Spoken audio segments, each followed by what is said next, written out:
अरे यार बहुत दर्द है भाई। √2x। अच्छा देखते हैं, लिटरली दिखाई देते हैं क्या हो रहा है। अगर आपको आवाज़ सुने, देखो इसके अंदर है कुछ, इसके अंदर है कुछ। इसको मैं ऐसे ऐसे ऐसे ऐसे ऐसे ऐसे ऐसे जा गिर गया, फिर ऐसे, और फिर पूरा उंगली को दबाना है, उंगली ही दबाना है, और ऐसे देखो गिर रहा है, जा रहा जा रहा जा रहा जा रहा। जितना ज़ोर से दबाओगे ये आवाज़ नहीं कर रहा, काम चल जाएगा। लास्ट है भाई, इसका दुकान जाना होगा। देखो बिहाइंड द सीन्स का दर्द है ये, और इससे खाना नहीं खा लेना है, बस ध्यान देना है। क्या करें, देखो जब ये ख़त्म हो जाता है तो इसको क्या करते हैं, इसको ऐसे करके उड़ा देते हैं। अभी क्वेश्चन लिखते हैं फ़िलहाल, तुरंत इंक डालने से वो होता नहीं। अभी सैनिक के अंदर गया, वो अभी तैयार हो रहा है, तो इसको उल्टा ही रखना थोड़ा सा, जब तक वो तैयार ना हो जाए। जय सिया राम मेरे दोस्तों, तो आप सभी का स्वागत है फिर से। आज हम लोग पढ़ने वाले हैं एक्सरसाइज 3.2। इसके पीछे मैंने 3.1 का 2 पार्ट का वीडियो था वो बना दिया हूँ। ये 3.2 पढ़ने वाले हैं। अब यहाँ से थोड़ा हम लोग इस चैप्टर के और डीप जाने वाले हैं। यहाँ पे हमें अब सॉल्व करने सिखाया जाएगा। बोला जा रहा है solve the following pair of linear equation. अब जो भी आपको यहाँ पे चैप्टर का नाम ही है पेयर ऑफ लीनियर इक्वेशन, आपको 2 इक्वेशन मिलेगा। तब जब भी आपको अब 2 इक्वेशन मिलेगा तो आपको अब सॉल्व करने सीखना है। इस चैप्टर का जो मेन पार्ट है, और सॉल्व कब कर सकते हैं, मतलब x और y का, हम x का एक वैल्यू निकाल सकते हैं और y का एक वैल्यू निकाल सकते हैं। ये सॉल्व हम कब करेंगे, जब हमें पता चलेगा ये यूनिक सॉल्यूशन है। इसका जो ग्राफ है वो इंटरसेक्टिंग है। 3 केस हम लोग पढ़ चुके हैं, यूनिक सॉल्यूशन, मेनी सॉल्यूशन और नो सॉल्यूशन। बस हम एक केस वाले में ही सॉल्व करेंगे जो कि यूनिक सॉल्यूशन, और बाकी कभी हम सॉल्व नहीं करेंगे। तो सबसे पहले कोई भी क्वेश्चन अगर मिलेगा तो आपको चेक करना है कि वो यूनिक सॉल्यूशन है कि नहीं। अगर वो यूनिक सॉल्यूशन है तभी आप बनाना, ठीक है। पहले देख लेते ये यूनिक सॉल्यूशन है कि नहीं। कैसे चेक करते थे, इसके आगे का नंबर 1 है, इसके आगे भी क्या है 1 है, तो 1/1 होगा ना। यहाँ पे आगे 1 है और यहाँ पे आगे क्या है -1 है। अब देखो ये दोनों जो वैल्यू है वो इक्वल नहीं है, तो इसीलिए अगर ऐसा इक्वल नहीं है तभी ये सॉल्व होगा। उसको कहते हैं यूनिक सॉल्यूशन। इसमें x और y का एक एक तो वैल्यू निकलेगा। हमें सीखना है, ये 3 मेथड था बेसिकली, एक आपको हटा दिया गया है, तो 2 मेथड सीखना है। ये पहला मेथड का नाम है सब्स्टिट्यूशन मेथड। यहाँ पे एक इक्वेशन से वैल्यू, किसी एक वैल्यू को सब्स्टिट्यूट करेंगे, निकाल के दूसरे में सब्स्टिट्यूट करेंगे, बैठाएंगे, पुट करेंगे। पुट और पार्ट है। ये पहला इक्वेशन है, इक्वेशन 1 बोल सकते हैं इसको, और ये इक्वेशन 2 है। कुछ करने का नहीं है, थोड़ा सा देखना, बहुत इजी है। पहले वाले इक्वेशन में आपको जिसका ही वैल्यू का मान निकालना है उसको निकाल लेते हैं। तो पहले वाले लिख लेते हैं इक्वेशन फ्रॉम 1। इस वाले इक्वेशन को लिख लो x + y = 14। अब यहाँ से क्या करना है, किसी एक वेरिएबल को यहीं छोड़ देना है, उसके आगे का नंबर भी नहीं होना चाहिए। यहाँ तो बहुत अच्छी बात है कि नंबर नहीं, आगे हमको मिलेगा, और बाकी सब पार्ट को दूसरी तरफ भेजना। जैसे हम लोग ग्राफ बनाते थे, याद है, ग्राफ का सेम प्रोसेस है। ग्राफ के जैसे एक इक्वेशन बनाना पड़ेगा। सबसे पहले y को उधर भेज देंगे, तो क्या आएगा 14 - y। अब ये नया इक्वेशन बन के निकलेगा, इसको बनेंगे तीसरा। जैसे जैसे हम बना रहे हैं वैसे आपको हर क्वेश्चन बनाना है। सब्स्टिट्यूशन मेथड का ये पूरा प्रोसेस है। 2 इक्वेशन में 1 2 मान लेना, फ्रॉम 1 पहले इक्वेशन को लिखना और वहाँ से किसी एक का वैल्यू निकाल लेना। जिसका वैल्यू निकालो, कहाँ से निकालो, फर्स्ट से निकालो ना। अब इस x का वैल्यू, यहाँ पे भी एक x दिख रहा है ना सेकेंड में, तो फर्स्ट से निकालना और उसका वैल्यू सेकंड में लाके पुट करना। अब लिखेंगे put x = 14 - y in equation 2। देखिए क्या फ्लो है, ठीक है ना। x का वैल्यू कहाँ पुट करना, इससे निकाले। देख लो इक्वेशन 1 से निकाले वैल्यू, क्या निकला 14 - y। इसको इस जगह लाके पुट करेंगे, तो इस x में यहाँ ब्रैकेट ऐसे रख के लिख सकते हैं 14 - y। देख लो बाकी सबको सेम लिखा जाता है, ऐसे ही करते हैं ना। ऑलमोस्ट ये बन गया, देख लो ऐसे ही बनेगा। इस वाले x का वैल्यू निकाल के यहाँ लाके पुट किया। अब इसको सॉल्व कर देना। यहाँ पे तो कैसा करते हैं क्यों है, क्योंकि एक बार में 2 वेरिएबल तो सॉल्व नहीं हो सकता। 2 वेरिएबल सॉल्व करने के लिए 2 इक्वेशन चाहिए, सेम यही चीज़ है। तो इसीलिए क्या करते हैं, कन्वर्ट कर देते हैं, पूरे एक इक्वेशन में एक ही वेरिएबल को दौड़ाते हैं। यहाँ आपको हर जगह एक ही वेरिएबल दिख रहा है y, 2 रहता तो नहीं बनता, एक ही दिख रहा है y, अब उससे बन जाएगा। अब इसको सॉल्व कर देंगे, तो ये सेम लिखा है क्या 14 - y, ये भी सेम लिखा है -y = 4। इस 14 को उधर भेज सकते तो क्या आएगा, यहाँ -y क्या हो जाएगा -2y, 4 यहीं रहेगा, इस 14 को उधर भेजेगा तो -14 होगा, प्लस में था, देख लो होगा ना। यहाँ सेम ऐसे लिखेंगे -2y और यहाँ पे क्या बचेगा -10, देख लो 4 में बड़ा क्या आ गया माइनस। अब ये -2 जो चिपका हुआ है वो कहाँ जाएगा, चिपका वाला को दूर करना ही पड़ता है, ऐसे ऐसे माइनस माइनस काट सकते हैं और 2 बार में से कटेगा 5, तो y का वैल्यू क्या आ गया, बोलो बोलो 5। अब क्या करेंगे, बस y निकाल के छोड़ देंगे, नहीं x भी निकालना है। तो जो तीसरा इक्वेशन जो तुम खुद से बनाए थे वहाँ ले आके y का वैल्यू पुट कर दो। तुम यहाँ भी कर सकते हो, यहाँ भी कर सकते हो, बट ये बना बनाया इसमें ज़्यादा मेहनत नहीं करना पड़ेगा। तो यहाँ पे कर सकते हैं, क्या लिख सकते हैं, पुट y = 5 इन इक्वेशन 3। अब ये 3 है तो यहाँ 14 माइनस क्या हो जाएगा, y के जगह y को हटाओ और उसका वैल्यू रख दो 5, तो x = आ जाएगा 9। देख लो ऐसे करके बन जाएगा। ये कब बना, जब ये यूनिक सॉल्यूशन था तभी बना, और कोई सॉल्यूशन निकलेगा तो नहीं बना पाएंगे, ये हमेशा याद रखना। सबसे पहले नेचर, इसको हम लोग बोलते हैं नेचर ऑफ इक्वेशन, कोई भी 2 इक्वेशन है उसका नेचर चेक करना। तो सबसे याद ध्यान देना, यूनिक रहेगा, एक ठो से वैल्यू निकाले और दूसरा में जाके पुट किया। आप देख के समझो, अभी मैं सारा बता रहा हूँ। इधर दूसरा क्वेश्चन लिखा हुआ है ना, इसको मान लेंगे इक्वेशन 1। थोड़ा इंक कमज़ोर हो गया यार, फीका हो गया थोड़ा, कल से ठीक होगा वो। इसके दुकान जाना पड़ेगा, इसका दवा लेना पड़ेगा, इसे खिलाना पड़ेगा। इक्वेशन 1 क्या करेंगे, फिर से इक्वेशन 1 लिखेंगे। जैसे देखो यहाँ लिखे ना फ्रॉम 1, फिर 3 बनाए थे, तो फिर से यहाँ लिखेंगे फ्रॉम 1 होगा। आप क्या करेंगे, जो इक्वेशन है उसको लिख दो s - t = 3। अब किसी एक का वैल्यू निकाल कर रख लेंगे, देख रहे हो ना, ऐसा नहीं कि फ़ोन खोल लिया और कहीं और ही देख रहे हो। s को ऐसे ही रहने देंगे, 3 वहीं रहेगा, ये -2 उधर जाएगा तो क्या होगा +t, ऐसे लिख लो। ये बन गया इक्वेशन 3, ऐसे ही बनाते थे। इक्वेशन 1 से बनेगा 3 इक्वेशन। अब इस s का वैल्यू इस जगह पे लाके यहाँ से निकाले ना, अब इस जगह पुट करेंगे, तो लिखेंगे put s = 3 + t in equation 2। जैसे यहाँ किया वैसे ही वहाँ करना है, थोड़ा सा सॉल्व करना है, आसान तरीका है, ठीक है। इस s के देखो s में यहाँ लिखना 3 + t, तो ऊपर में ये 2 टर्म लिखाएगा ऐसे, और बाकी सब सेम रहेगा, 3 2 t 6 3 2 t 6, ये सब सेम रहेगा। अब तुमको यहाँ एक ही वेरिएबल दिख रहा है t, इसको सॉल्व कर देंगे, अपने आप आंसर आ जाएगा। सॉल्व कैसे करेंगे, थोड़ा डिफिकल्ट है। नीचे में अगर 2 अलग अलग छत है तो उनको एक करना है, तो इन दोनों को प्राइम नंबर के जैसा है, क्योंकि ये प्राइम नंबर है तो प्राइम नंबर का अलग तरीका है, क्या इन दोनों को आपस में मल्टीप्लाई कर दीजिए, वही आपका एलसीएम है। इस वाले को इधर क्रॉस कराइए, बट यहाँ 2 टर्म है तो ये 2 जो है वो दोनों से इनटू होगा, कुछ इस प्रकार, किस प्रकार, इस प्रकार, ये यहाँ जाएगा, ये इससे इनटू होगा = 6। देख लीजिए ऐसे बनेगा। ये नीचे का 6 को उधर भेज सकते हैं ना, क्रॉस मल्टीप्लाई। यहाँ जब 2 को करेंगे तो यहाँ 2 दोनों से होगा, ऐसा मत, बहुत लोग करते हैं 2 को 6 से इंटू करके t लिख देते हैं, तो भाई गए। तो 3 2 जा 6 और 2 को 3 से भी करना है, 2 को t से भी करना है, 2t फ्रूटी, 3 2 जा 6 और 2 × t 2t कमर 2t, ये 3t, ये 6 इसके पास जाएगा, बोलेगा आ गया भाई, × 1 है। देख लो कुछ नहीं किया, यहाँ ब्रैकेट खोले हैं, यहाँ सेम लिख दिए 3t और 6 6 या 36। अभी कितना हो जाएगा, 3 + 2 5t होगा, +6 को उधर भेजेंगे ना, यहाँ इंटू कर लेंगे 36। एक स्टेप मैं काट रहा हूँ, 6 को उधर भेजेंगे -6, देख लो होगा ना, दिख रहा है कि नहीं दिख रहा, हमसा गया है ये वक्त ऐसे। अब 5t = 30 हो जाएगा, इधर कर दे रहे हैं, और 5 जाएगा नीचे, तो t = 30/5, तो t = 6 आएगा मेरे भाई। तुम देख रहे हो ना मेरे भाई, ऐसे ही होगा। कुछ नहीं किया, ब्रैकेट खोले, एलसीएम ले, उसको क्रॉस मल्टीप्लाई किए हैं, दिख रहा है 3 + 2 2t 3t 5t, ये 6 जो था उसको उधर भेज जाएगा, नंबर को एक तरफ करते, वेरिएबल के एक तरफ करते, तो हम यही काम पता ही होगा आपको शुरू से। 36 में 6 गया, 30 और 5 चिपका हुआ था उसको नीचे भेज दिए, वो लास्ट में करते हैं तो t निकल गया, t लिखा हुआ है।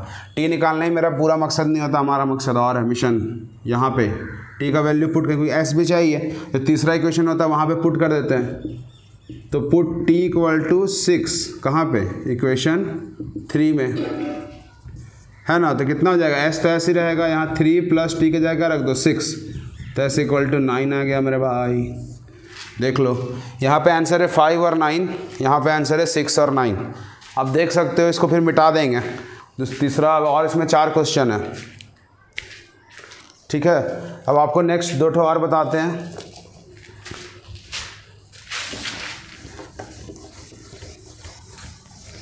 जादू अभी नहीं दिखा सकते, नहीं तो चुटकी बजा के तो अभी गायब भी कर देते हैं। कोई बात नहीं, करेंगे आगे।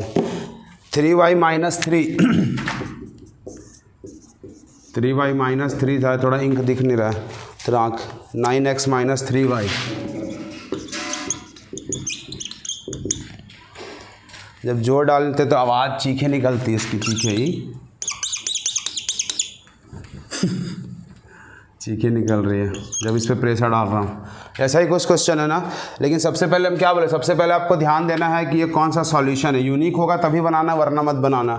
इसलिए बोल रहे हैं ऐसा क्योंकि ये बनेगा नहीं। आप देख सकते हैं इसके आगे का नंबर से करते हैं रेशियो ना, तो 3/9, यहाँ -3y,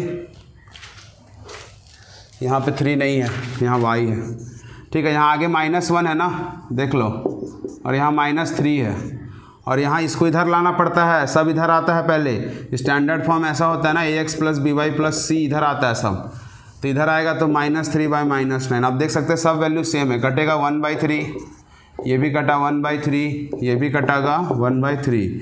अगर तीनों इक्वल हो गया तो मेनी सॉल्यूशन है। मेनी सॉल्यूशन रहे चाहे नो सॉल्यूशन रहे, हम x और y का वैल्यू पर्टिकुलर नहीं निकाल सकते। मेनी का मतलब x और y का सारे वैल्यू सेटिस्फाई करने वाले हैं। हम यहाँ पे बस एक एक वैल्यू बताते हैं, x का एक वैल्यू, y का एक वैल्यू, ठीक है। तो ये तो नहीं होगा, इसको इतना ही लिख के छोड़ देना। चौथा नंबर, 4th नंबर डेसिमल वाला है 0.2x, थोड़ा लेंदी जा सकता है। 0.3y इक्वल टू 1.3, 0.4x, झुकना पड़ रहा है यार क्योंकि देखना पड़ रहा है ना आंसर। 0.5y equal to 2.3। अगर क्वेश्चन ही गलत लिख देंगे तब तो आंसर आते रह जाएगा। 0.2, 0.3, 1.3, 0.4, 0.5, 2.3, ऐसा ही कुछ है, ठीक है। इसको मानेंगे इक्वेशन 1, ऐसे ना कर रहे थे। इसको मानेंगे इक्वेशन 2, फिर पहला इक्वेशन से फ्रॉम 1 लिख के एक ठो का वैल्यू निकालते हैं, तो इसको लिख लो 0.2x। सीख रहा है यार। सबसे पहले अगर इस x का वैल्यू निकालना है तो इसको धीरे धीरे क्या करना, अकेला करते जाना है, एकदम तनहा। तो सबसे पहले जो उधर है उधर ही रहेगा, ये 0.3y उधर जाएगा, इसके साथ चिपका हुआ वो लास्ट में जाता है, तो 1.3 ऐसे रहेगा, वो जाएगा उधर, तो 0.3y होगा। अब ये 0.2 जाएगा चिपका हुआ नीचे, तो 1.3 - 0.3y बाई 0.2। खतरनाक है ना।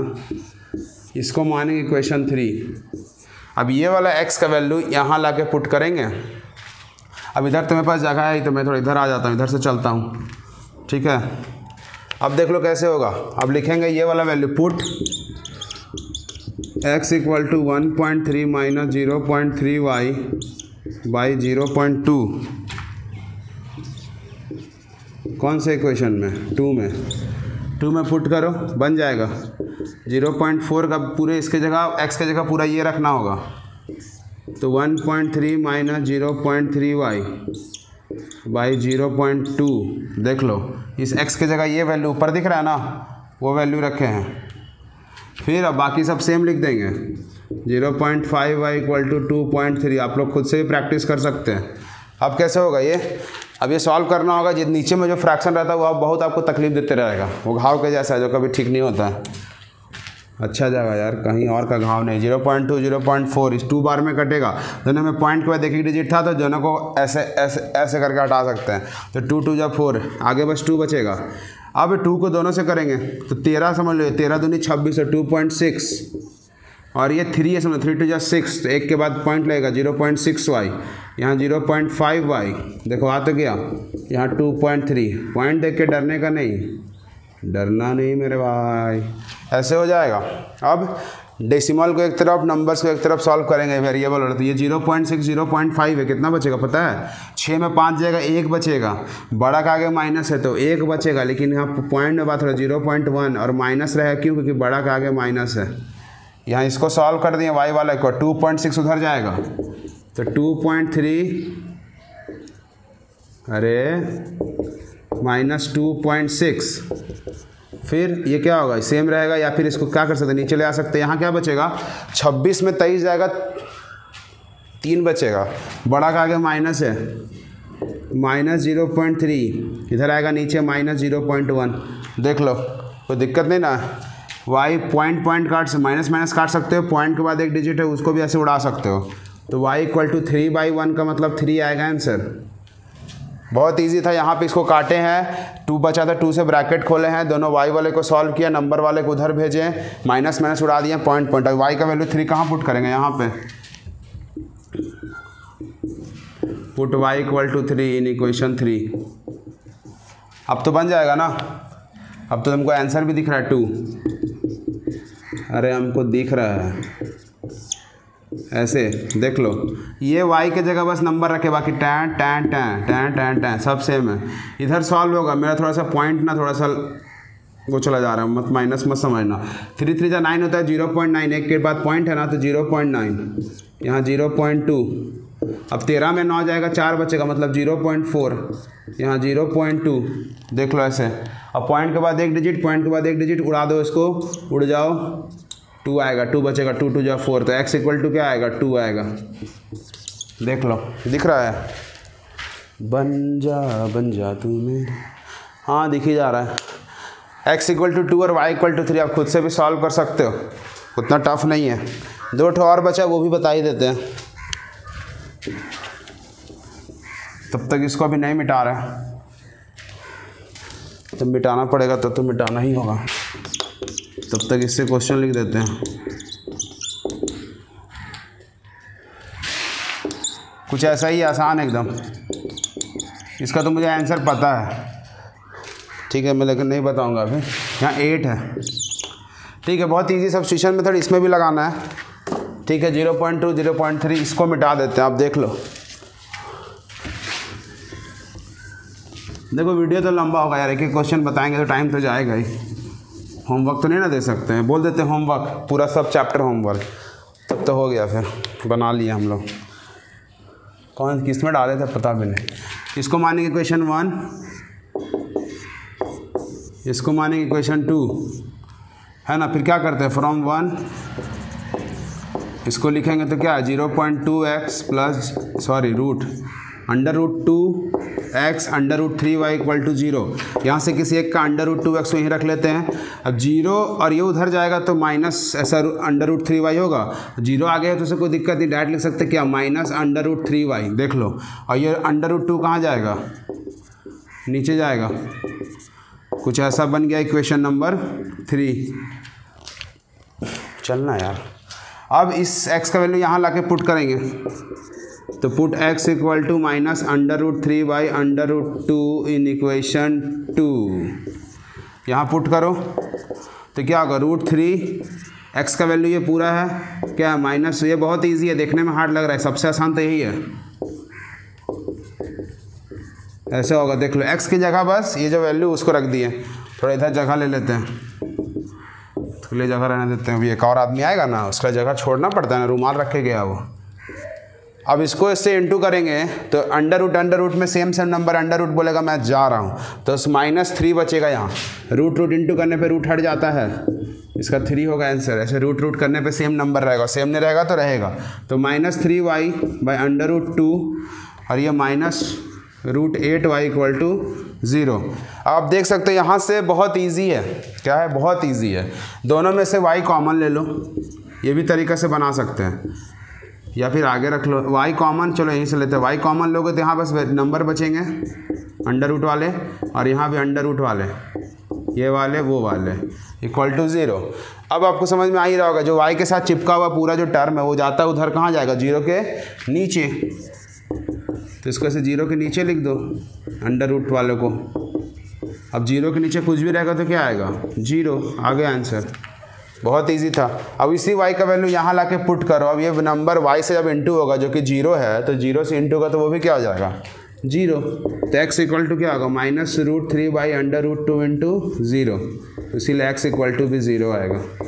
नहीं चल रहा यार, पता नहीं, ठीक है, देख लो, ये भी 0, ये भी 0। एक और क्वेश्चन बचा हुआ है, बट इंक नहीं चल रहा है। ठीक है, तो यहीं से कंटिन्यू करेंगे आगे।